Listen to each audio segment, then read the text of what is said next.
চলছে। কিছুদিন আগে দেখলাম যে আপনি গিফট করেছেন একজনকে বই, একজন জেলা প্রশাসক বা এরকম কাউকে উচ্চপদস্থ, এটা আপনি ফেসবুকে দিয়েছিলেন। না, বইটা অ্যাকচুয়ালি বইটা তো এখন রকমারি আছে না, রকমারি.com থেকে বিক্রি হচ্ছে। বইটা তো মিজান পাবলিশার্সের কাছে আছে, ওরা সেল করছে, আর রকমারি.com-এ দিয়ে আছে, ওখান থেকে অনলাইনে সেল হচ্ছে। আর আমার কিছু কিছু বই রয়েছে, সেটা হয়তো ধরেন আমি আমার কোনো পছন্দের মানুষ বা কেউ যদি কিনতে চায়, যদি ডিরেক্ট আমার সাথে যোগাযোগ করে, সেও আমার কাছে নিতে পারে, এরকম আর কি। যেটা বলছিলেন যে এবার আপনি বইমেলায় বই বের করেছেন, পরবর্তী বইমেলায় কি আপনি বই বের করবেন কিনা? আমার ইচ্ছা আছে, ইনশাল্লাহ বের হবে।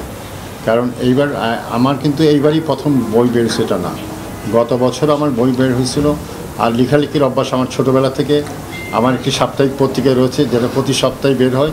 সেটা হয়তো ডিজিটাল খবর আজকে এখানে আসছে, হয়তো অত বিখ্যাত না, বা বাংলাদেশের আরও অনেক বিখ্যাত পত্রিকার মতো, সেটা আমার না।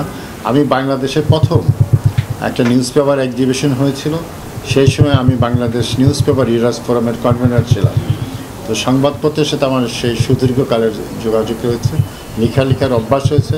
এইবারও আমার আরেকটি বই বের হওয়ার কথা ছিল, কিন্তু পরবর্তীতে সময় বা বিভিন্ন ঝামেলার পারি নাই। ইনশাল্লাহ আগামী বইমেলায় আমার বই বের হবে ইনশাল্লাহ। ধন্যবাদ সবাইকে।